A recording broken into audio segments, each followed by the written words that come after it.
take it back to the crest, man. That's where all this shit started at, you know what I'm saying? What up, world? What up, world? Welcome to another installment of 35KY Sports. It's your guy, Murph. It's your boy, Al. The Real Matter BBN. Man, what's good, fellas? We finally made it to December, the last month of the year 2007. What's good with y'all, fellas? 2017, baby. Said 7, baby. We moved I'm sorry. Yeah, skipped the whole month. Yeah, 2017, man. We're at the end of the year, man. We doing alright, man. Just getting into holiday spirits and everything. I just want to give a rest easy in the universe to my cousin, Don Williams, Gil Mabry. This time last year he was murdered. So I just want to give a shout out to him. And I know you looking down on us and hope the family to make you proud with what's going on with your daughters and your kids and everything. Rest in peace. L's up for this week only. It'll be L's up for me, just in homage to him. So we'll be throwing the L's up all week. That's rare. For you. Yeah, it's for fam though. It's for fam. So he's diehard Louisville.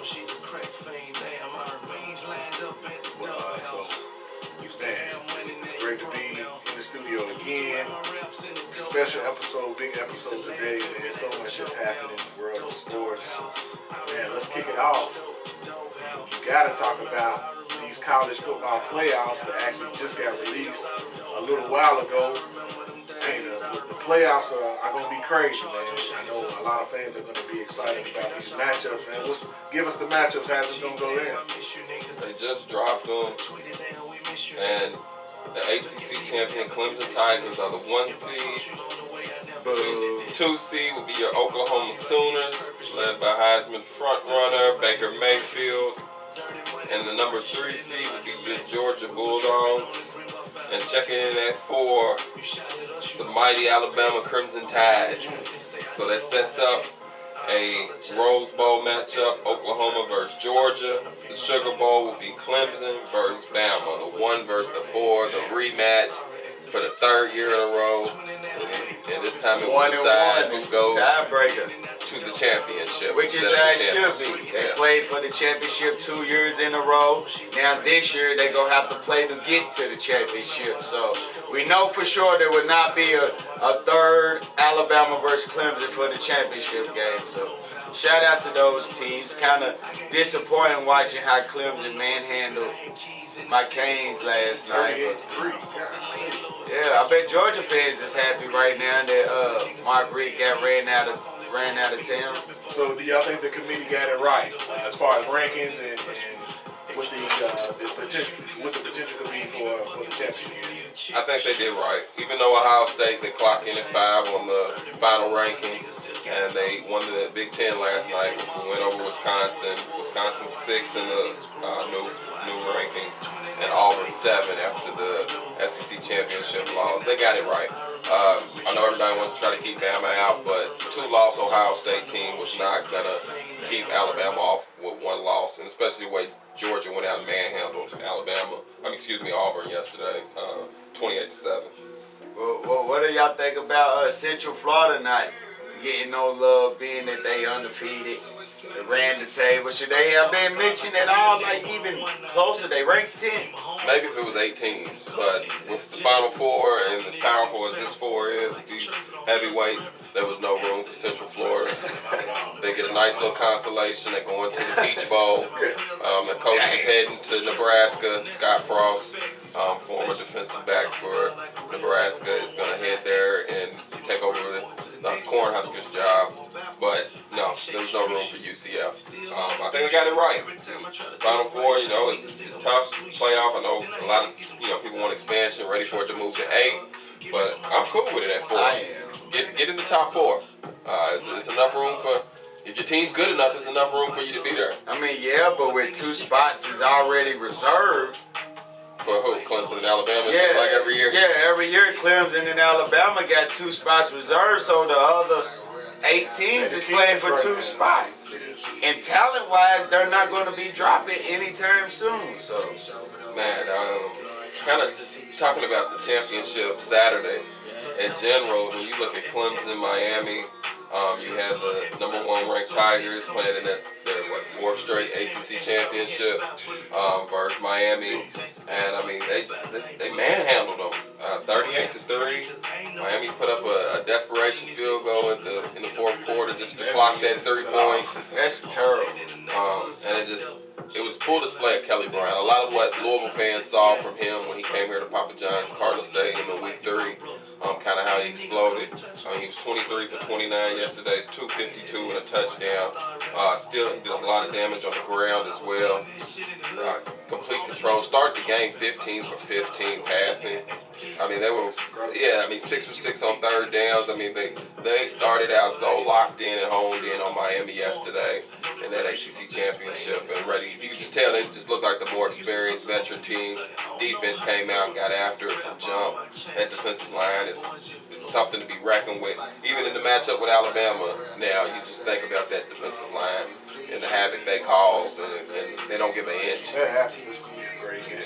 It just goes to show, like Mr. Underwood said when we had him on a couple weeks ago, that even though Miami was winning and we was third, most Miami fans still knew that we wasn't the upper echelon with the Clemsons and the Alabama as a complete team. Now, on any given day, we may be able to play with them and beat them, but what showed yesterday, as Al said with the stats, was Clemson was just flat out better. And then when our defense played as good as they could have played, considering how much time they was on the field, then when you got Kelly Bryant doing what he do, but then they got 4 legit running backs with Choice, Feaster, Etienne, and then they hit you with Ray McCloud, who should have been in Miami. We ain't forgot about you, Ray. You was committed to Miami for the longest. Going on, it was just a complete display of Dabo Sweeney, flexing his muscles. Yeah. Did y'all see what Dabo did after the game? He cut the turnover chain. I didn't see that. Yeah, in the locker room they had the replica turnover chain. Now, cut it. I was like, man, that's disrespectful. But that's how y'all gonna have to see us every year from here on out from the coastal. And this will probably be the last time y'all bust us like this. But you gotta think the last time we played Clemson before this game was actually Al Golden's last game coaching Miami, where they beat us 56-0. So you gotta think that's 56-38. That's 96-3. The last 2 games between Clemson and Miami, that's terrible. But as Wilk said at the end of the game, from the Clemson player said that the U is back. So they know what it is. They just had a good night. They looking like the best team in college football right now. Dabo's got them in such a groove, just as far as his comfort level with the guys, their comfort level with him, this routine they've been His through. feel for the just the whole everything. Like I heard yesterday that during the game, which I didn't realize, I'm not a Clemson fan, but they wear the orange pants when it's a big game. Yeah. So when you put them orange pants on, you know what time it is. Yeah. So they had the orange pants on, and it works for kids. You got the turnover chain. They put their orange pants on when you get to that stage. That's alright. We shout out to Miami. We won the Coastal Division for the first time ever since we've been in the ACC. So it was a good season. We ended the way we wanted to. And Mark Rick, I'm telling you now, we gonna let this slide as the Miami fan base. But the next time we getting our butts kicked like that, I don't care about scoring no points. I don't care about none of that. But if we in that same position we was in yesterday, losing 38-0 inside the 10-yard line on 4th and 1, 38-3 and 38-0 is the same thing to us Miami fans. So drop your nuts. I know you're God-fearing, man. Go for that. Go for them points, man. It's all about pride and how much you believe in yourself. That was a sucker move. We gonna let this slide because this is your second year and all them players ain't yours. We don't want to see this no more. That was embarrassing for real. That was terrible. To be like, they were on the doorstep. They were on the doorstep. And we was moving, though. Go for it. You have nothing else to lose. Go for it. To kick a field goal, that's kind of like a white flag field goal. Like, we surrender. We know we can't score on you. We just gonna take our 3. That's sad. That's terrible. That's really sad. That's but that is the dominance. That is Clemson. That's how far apart they are right now. And I feel like Clemson would have done that to anybody last night in the conference on that stage. No, it wouldn't have made a difference who you put up against them. Yeah, they're on the elite level. There's nobody else in the ACC on the level of Clemson. Nah, not at all. What y'all think about that SEC championship game, Georgia versus Auburn? Georgia won 28-7. Did y'all see that game happening the way it was? I thought Georgia man came into this game with a little more of the revenge factor. You know, Chubb had 77 yards. He became the second all-time leading rusher in the SEC behind Herschel Walker. So we knew that Auburn wasn't gonna shut down him and Sonny the second time around, but I didn't think that Georgia would just go dominate Auburn like that, because Auburn has been playing as one of the best teams here lately. But maybe Auburn overlooked them, thinking because they blew them out the last game and beat Alabama that they was gonna beat them. I watched a good portion of that Georgia Auburn yesterday, and Auburn's a good team. I think they got nicked up. That schedule at the end of the year caught up with them. I mean, you had 3 straight weeks of action. When you talk about, you just played Georgia 3 weeks ago. You played Alabama in that time span. So they've been getting after it and have to get up for game after game, and then come back and play a team that you beat that is legit. Before that, Georgia was number 1 in the college football rankings, so they are legit. And the performance I saw from those running backs yesterday, that stable of backs he's got, Kirby's making noise in year 2 down there in Georgia. The recruiting he's doing, and the way they're playing smash mouth football, everybody knows they're going to run, and they running straight at you. Chubb, Stoney Michael, dude, the breakaway speed he was showing yesterday on some of those runs. This Georgia team, it wouldn't surprise me if they won a national title. I remember us talking, I want to say it was early in the year during the recruiting season, how we were talking about, there's a lot of Georgia fans in the city of Louisville, and it kind of seemed like, they kind of lost the luster there for a while. Well, to me, they've been one of the most overhyped programs for a long time. They finally get some noise, but this is 35 years. Maybe it was just the wrong coach. That could be it. But 35 years. So if you're a Georgia fan and anybody in our age group, you ain't seen it. You ain't seen it. So all it's been is a bunch of recruiting wins. That's it. So it's kind of good to see them on the level that they're at now. They are really a power in the SEC. So let's see how long that lasts. It's hard to get to that level of competition in college football. What y'all think about in the West Coast, that Pac-10 conference championship game against Stanford and USC? I'm not even gonna lie, I didn't even watch that game. I'll actually watch the TCU Oklahoma game. I ain't want to switch it, but that game, I'm not a fan of Baker Mayfield. I'm not a fan of his at all. But when you watch him play, he's a great football player. He's a great quarterback, and he plays with that heart and that emotion that you want, especially from your quarterback. And I was hoping TCU pulled it off so it would have made it easier for Miami. We didn't handle business, but Oklahoma, once again, the top 4 teams that's made the playoffs are playing at a crazy level besides Alabama right now. So any of them 4 teams can actually win it. Yeah, betting purposes, USC did knock off Stanford 31-28. Didn't cover a 4-point spread out there. They were favored by 4. I was just looking at it. I'm thinking, I would not bet on USC for that. But they just ain't the same USC today. They finished 8th in the final ranking. So even the Pac-12 champions, you see what they think of them. They finished 8th in the final rankings. But Oklahoma TCU, it was a tight game at half. I think it was 24-17, and then they came out the locker room second half and just exploded on them and put that distance 41-17, which, Oklahoma's going to be a tough matchup for Georgia when you look at them in that Rose Bowl. But all Georgia got to do is run the ball. Yeah. Because they got to eat. And I can't think of the freshman's name that Georgia got. The running back, he's good. Yeah. And he even got into some action yesterday versus Auburn. So if I had to pick between that, I think I'll go with Georgia and the Oklahoma game. With what y'all think about this overall season? It kind of seems like great college football is back. Man, it's the blue bloods, man. This is good for the game. I mean, even though Alabama still made it to the Final Four, they kind of go culture. Yeah, they kind of go in as somewhat off the radar a little bit. If you can ever say that about an Alabama team. First time ever. They're not the SEC champ. Not the favorite. They're not the favorite. They're playing a team that beat them last year. That for I would say betting purposes, some people that probably will open up as the favorite versus Bama by 2 or 3 points. That game. It wakes up the Giants. But Jalen Hurts any more motivation? No, but Jalen Hurts at quarterback keeps them limited. I mean, there's only so much he can do as a quarterback. He's just a runner. He reminds me of Denard Robinson from Michigan a couple years ago. With him at quarterback, they're not going to win the championship. I'm telling y'all now. He's not. Yeah, Saban can coach him, but when you got a quarterback that can't make even the decent plays that you need, that their quarterback, it ain't like their quarterback does a lot. He hands off and has to make that simple play action pass, and he can't do that.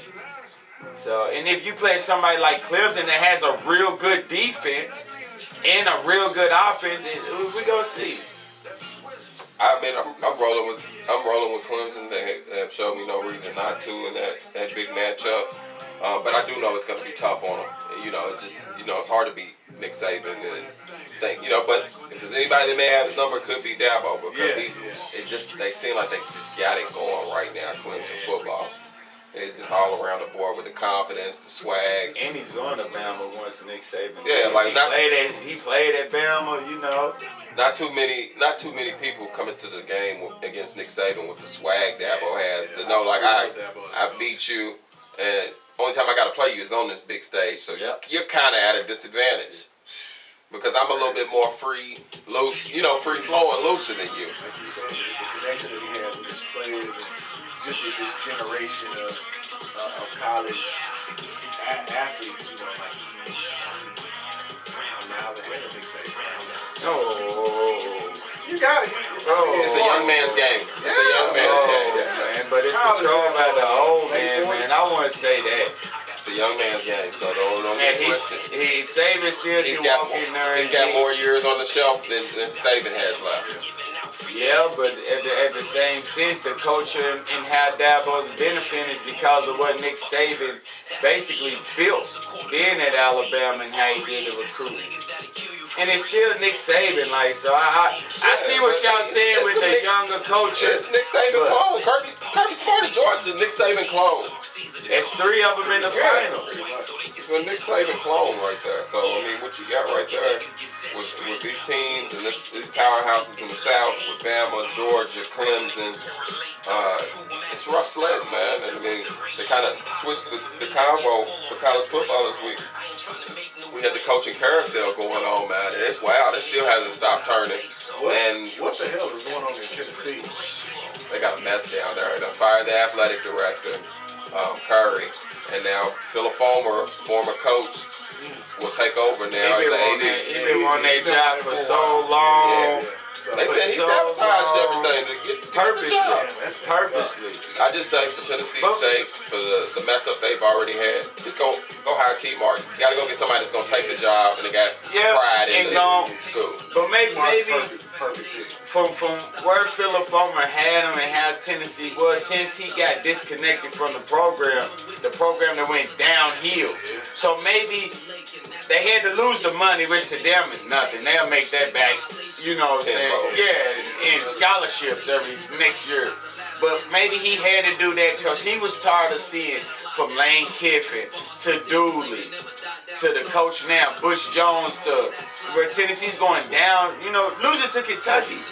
2 years, 2 years straight, they don't take that serious. Yeah, they can lose to anybody else, but to lose to Kentucky, nah, that can't happen. So maybe he need to do to fix what's going on, because Tennessee is still one of the best college football programs. It's a great job for a coach. I seen something that said that they were the Tennessee Browns, man. It's getting to a sideshow over there for real. When you got everything, they were just a week ago. They were prepared to hire Greg Schiano. They've gone through almost 3 coaches in a week. They were prepared to hire Greg Schiano, the former Rutgers coach and Tampa Bay Bucks coach, who's now on the sidelines as a D coordinator for Ohio State. But they were prepared to hire him. Had basically a contract signed last week. The fans uproar. They got that thrown off, reneged. Now you got your AD in hot water. He's on the way out to Washington State. Has the paperwork ready to go ahead and sign Mike Leach up for the job, which would have been a great coach for just what they need is a culture change and just somebody to, can really do something offensively. And they notified him, you no longer have a job, cancel that. And Fulmer takes over. And now I haven't heard much about the buzz as far as who they're looking at, but I would say Phil Fulmer with the connections. He's going to want somebody who's Tennessee, Tennessee bred. Yeah, that out there. Probably trying to talk to the Memphis coach. Yeah. Behind closed doors. Or see if Peyton wants the job. Man, he got that little situation with that girl going on from when he was at Tennessee. I don't think they want to kind of bring him into the mix right now with them still going to court or whatnot since she won't come out 20 years later.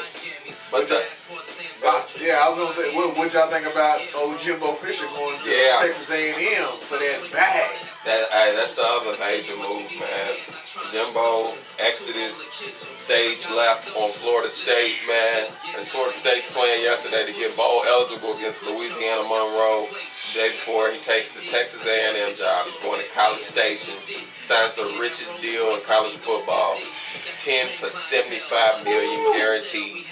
It was some statistic that I have seen, but Texas A&M gets majority of the state funding money from the schools in Texas. Like, they get more than Texas, so they have the money, and it's a military institute, so they're actually good money-wise. And I guess to him, with the reemergence of Miami, it probably was safe for him to get up out of there because it wasn't no more coming into South Florida getting them. Then Florida's great. Dan Mullen about to get that back up. Louisville is a staple in Florida. Then Clemson in Georgia. So it's probably safe for him to get out. I don't see Texas A&M as a better job than Florida State. But with Dabo being on his side, it may be easier. But at Texas A&M, he still got to go against Nick Saban and Gus Malzahn and all them on the west. So I just think it kind of had stalled out for him down there in Tallahassee. And 8 years? Yeah, 8 years. But it's a pressure cooker down there. And you just talked about all the coaches that have now entered South Florida now and able to recruit down there. And Cam Underwood kind of talked about it when we talked about the climate of Florida and how it's shifted. And he said it. He said Florida State more recruits now like a Notre Dame, a national program. Well, that's not what Florida State's built off of. It's that state school. So, you got to get somebody in there who can recruit the state of Florida. That's what Florida State, you can go out and get players nationally, but, that kind of moves us to the next topic, who takes over Florida State, and the names and the rumors immediately went to Willie Taggart from Oregon. Willie, the former West Kentucky quarterback and coach, and most recently of South Florida before his Oregon, tenure this past season. But I don't know if Taggart, if that's a move he wants to make. Does he leave Nike headquarters? I don't know. What y'all think? I don't know. If I was in that situation, man, I would stay out there, feel a couple of years out there. Don't ruffle the feathers of the football gods. You go from one extreme to the next. Like, don't mess it up for your future years in college football. So I would say, hold it down. You had an okay first year. Establish yourself at a big university. Then move on to the next. Like, don't go to. They say it's his dream job, though. They say Florida State, Florida, or Miami was his dream job. He's from the state of Florida. That's where his ties are. He's coached down there just a season ago. So I don't know, because Florida State's not going to come open that often, that job. And it doesn't look like any of the schools in Florida. But like you said, you don't want to ruffle feathers of some of the big wigs out there in Oregon. Florida State is Nike. No, they are flagship schools. So, but you don't want to. Kentucky's going through it now with Calipari Field, but you don't want to mess up the big dog You know, but as I was just reading an article, because I know CBS had said something earlier, he has been honest with Oregon and the athletic director about the interest in the job. Okay. So at this point, about an hour ago, it said that he still don't know if he's going to stay at Oregon or go to Florida State. So it's a real deal possibility he goes to Florida State. The word is out of Tallahassee, he's coming. So that moves, we'll find out in the next 24 hours, yay or nay. But the word is they're negotiating, basically set the contract for him. If I'm Oregon, if he does, I'm going straight to Brown. I can see Brown going out there and having that type of backing and that easy and them type of athletes with what in. Or Sumlin wouldn't be bad. You take Sumlin and someone just to pick up and run with. If you're Oregon, Sumlin's not a bad coach. You just don't need to be in the state of Texas. And Texas is not a good place to be as a black coach in the story. And you don't need to recruit 5 straight #1 quarterbacks out of high school, which they committed to him, but that changes recruiting and everything. All right. It kind of touches on a name that didn't come up this week in all the carousel talk. Bobby Petrino was surprised he didn't come up. He's done. Nobody wants him. Nah, y'all stuck with him. Stuck with Bobby. Y'all like I don't want Stoops to leave. Like I see how we getting better. Like back-to-back 75. Like I see the progression, but It's a it's slow grind, ain't it? but we got some desperate coaches that's big names out That there. y'all can go get. Les And- Miles, And where the program, if you're looking at Kentucky football, where they at and where they've been at historically for their football history, right now they're at the most steady spot they've ever been at. So this would be perfect ground for someone else who's just a little bit more legit of a coach and more experienced and seasoned to come in and kind of take it up one more notch. Because that's what they missing. because he could come in to a nicely talented team. That's stocked and don't have to do instead of everything that coming so in, many but- coaches have struggled with, which was just getting a recruiting cycle going in depth. So, but I mean, it didn't surprise me that Bobby. Another interesting thing that came out this week was that in Tennessee's coaching search, they actually reached out to Brom, and the interesting thing that came out is the word was that Brom amongst negotiations wanted a buyout, no buyout financial if Louisville came open the job. And that must have been a Louisville fan. I don't know, but because of the likelihood of the job coming open at some point with Bobby Petrino's history. I mean, I heard some other people that got questioned on it this week, and another guy, he just honestly said, he said Petrino 2-3 years, that's just him. He runs hot and cold. So I'm not mad just because of where the program at. We need a little stability with just being 4 years in the ACC if we're really trying to get going. So, Bobby, if you want to hang on another 2 years post Lamar and see what you can do, I'm with it. I'm with it. Because it kind of takes me to, I'm ready. Not like if Lamar Jackson wants to come back next year and be my guest, but I'm ready to see Juwan pass. I think he's gonna be a good one. And that's what good programs do. You reload at the quarterback position. That's what really gives you a chance to win. And I think that's something that Louisville has done as far as recruiting at that quarterback position for the future. Also, shout out Lamar Jackson for being the 2-time ACC Player of the Year. He won that award this week again. This phenomenal season. I mean, we talked about it off air. Does Lamar come back? I mean, to me, it'd be. I think it's a hard decision, but it's not him making the decision. He's got to see where he gets evaluated, draft, and best for his career. I don't. My homie said he wants him up there at the Giants. I wouldn't mind seeing him go to New York, the big stage. It might be the best thing ever happened in New York.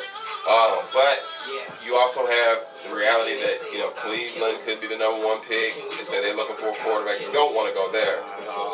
When you look at some of the other teams that are drafting high, San Francisco, so some franchises that really got a lot of mess going on, not stable situations. So does he opt out and go for it? Or do you come back, you take out a big insurance policy and just have fun and enjoy the process, What's 4 years in college, I can't get this back, it's fun, I'm racking up awards. Football's different than basketball. Right. With staying in, and you can actually get better in football. Me, after seeing him the couple times I seen him out in public, he's still a kid mentally. Like that grown up stage hasn't hit him yet. So that's why when I say I'm early, like I wouldn't be surprised that he actually stayed for his senior year. Plus, I feel he was disrespected this year. Best player in college football, the best player we've seen since Vic, if not before, and he's not even in the finals of the Heisman. And he can still, he can come back and still make history and still become the first two-time Heisman trophy. Yeah, and next year Louisville may have a chance. You open with Bama, you return everybody. Yeah, you restock the running back cupboard that's been bare for the last 2 years. Well, not, I won't say bare, but just no depth. I mean, the last year you only had Brandon Radcliffe. This year it got depleted with injuries and didn't really come on to the end of the year. He comes back. Williams and Wilson is legit. Yeah, so he has a chance. All of his receivers are back. Guys got better. They're older. He'll be the greatest college football player of all time if he comes back. Just think of the numbers. If he don't win a championship, he can't be the greatest ever. He can't be the greatest ever. He's kind of got a point. Just because guys like Cam Newton have come and done it in 1 year. Cam set the bar one and done. I mean, but there's plenty of college players that put up numbers, like heck of a numbers. If he don't win the ship, he won't be the greatest ever. If he doesn't think that they can win the ship, why come back? But next year y'all could be one of the top teams is what I'm saying. Yeah, everybody comes back. And have y'all seen how y'all played the last 4 weeks since West Virginia? But I mean, are they on the level of these 4 teams in the playoffs this year? Next year they could be. In 1 year, you could be in the top 4. I mean, y'all played Clemson close this year, really, besides a couple things. You're going to play 2 out of that 4 next year. You'll play Clemson and Bama. You open with Bama. That'll get you ready. And you can technically lose to Bama. If you beat Clemson, it was worth the loss to Bama to prepare you to play Clemson next year. But you can't tell me, if you watch Alabama this year, and you know the Louisville team coming back next year. As Lamar Jackson. You can't tell me you don't think that based on what could. Well, we'll have to see in a month. We'll see what Clemson does versus them in that playoff game when they play them. And if Clemson does what I think they're going to do, which is beat them pretty handedly, just because Alabama won't be able to score with them when the points do start coming. Yeah, they can't do it. Whether it's a shootout like it was last year and they just outscored them, or if you want to put in a defensive struggle and first one to 24 wins, well. Clemson will get there before you too. Yeah, I go clear. So so we'll see. That'll shape my decision as far as momentum, because momentum can change a lot. You could be talking about Louisville opening up with the defending national champs next year with Alabama. So there you go. But back to the conversation: if Lamar should he stay or should he go? We'll have a lot of time to debate that. I mean, I suppose we'll get word here in the next month. Before or after the bowl game. They'll release the bowl matchups sometime later on. And we'll know where the Cardinals going. I think they're projected. Tax Slayer? Tax Slayer, yeah. To go back on the coaching search, be looking out for Gus Malzahn to possibly Arkansas. You know that's where he's from. He was a high school coach in Arkansas, and they recruited him because of his quarterback Mitch Mustaine and the receiver to Arkansas. He got the offensive coordinator job, then he just boomed after that. So that may be another coaching change that we see. Okay. A lot going on in college football right now. You got the playoffs that just released. All the bowl games going down in the next couple of weeks. The coaching carousel has not ended yet, so we'll definitely have all your coverage and all your news regarding college football on 35KY Sports on Instagram, Facebook, and Twitter. We're going to take a quick break. When we come back, we're going to be talking with KY Engineering. Huge Kentucky fan, great engineer in the music industry. Man, if the music heads out there know, you know who KY Engineering is. So we're going to chop it up with him, see what's good with him, and talk about the Kentucky Wildcats.